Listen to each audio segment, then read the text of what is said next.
স্বামীরে ফেলাইয়া এক লাখ নাস্তা খাইতেছো, কেমনে নামতাছো গলা দিয়ে আর কেমনে টাকা দিতেছো পরোটা আমার ক। এই দেখো এই তুই তো ছোট বড় যা কইতে পারছ না, আমার কাছে খাওন যাই যাইছস কে? ছোট বড় গিয়ে কো। তাহলে খাওন আমারে দিবি না তুই? খাওন তো দূরের কথা, তোরে আমি এক ফোঁটা পানিও দিব না। আল্লাহ কোলের হয়ে মরে জানি, কোলের হয়ে জানি। আরে আরে কি করো? ভাত খাইছস কে? তুই এখানে আমার লাগা ভাত রাখছস, এর লাগা ভাত খাইতে। এই ভাত আমি তোমার জন্য রান্ধি নাই, ভাত আমি আমার জন্য রাঁধছি। আমার ভাত আমি খাবো, যাও বাইরে। তোর ভাত তুই খাবি, তাহলে আমি খাবো কি? তুমি কি খাবে? এটা তোমার বড় বড় যাইছি গাও। বড় বড় কাছে গেলে কয় ছোট বড় কাছে দাও, ছোট বড় কাছে এলে কয় বড় বড় কাছে দাও। আমি কি তাতের মাকু রে? তোকে কথা মতন খালি ডাইনে বামে দৌড়াবো? খাওন লাগবো না আমার, নাকি বাঁচবো কেমন আমি? তোমার বাঁচতে কইছে কেডা? তোমার মতন স্বামী থাকুন আছে, আমরা দুই সতীর মিলে একলগে বিধবা থাকবো, এটা অনেক ভালো। ব্যবস্থা করতেছি আমি, আজ একটা বিরাট ফাটাফাটি হইব। কই যাইতাছ শেরানি পয়লা? খাওয়ানোর ব্যবস্থা করতে যাই, শান্তির ব্যবস্থা করতে যাই। শান্তি কোন জায়গায় আছে ওইটা আমি রাজা ভালো করে জানি।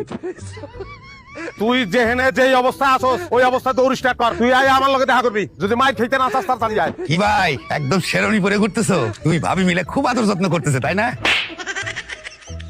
তুই পয়লা বিয়া করানোর সময় কইছিলি যে বংশীয় ঘরের মাইয়া খুব ভালো হয় নাই, আর একটা বিয়া করাইছো। আমি ভাবছিলাম এটার দিয়ে আমি সুখ পাবো, এই গাইয়া পয়লাটার লগে মিললা আমার জ্বালাইতেছে, পুরুষ নির্যাতন করতেছে, বুঝছ তুই? মানুষের ঘরে সতীন থাকলে পরে সতীনে সতীনে ঝগড়া করে, কারণ আপনার ঘরে সতীনটা মিলে আপনার লগে ঝামেলা করতেছে। এরকম ঘটনা আমি জীবনে শুনি নাই ভাই। আমার সমাধান দে, আমি তো লেকচার হতে চাই না। সমাধান কি করবো আমি? এখন সমাধান আবার বিয়ে। মানুষটা সেই সকালবেলা বাইরেছে, কখনো আসার নাম গুনবে না। তুমি আবার বিয়ে করছো? হ্যাঁ, কোনো সমস্যা? তোরা জীবনে আমার যে পরিমাণ অবহেলা করছো, তুমি ভালো ইচ্ছা সেই অবহেলা পূরণ করে দিব। কিন্তু ভালো আর জানা জি লাগবে।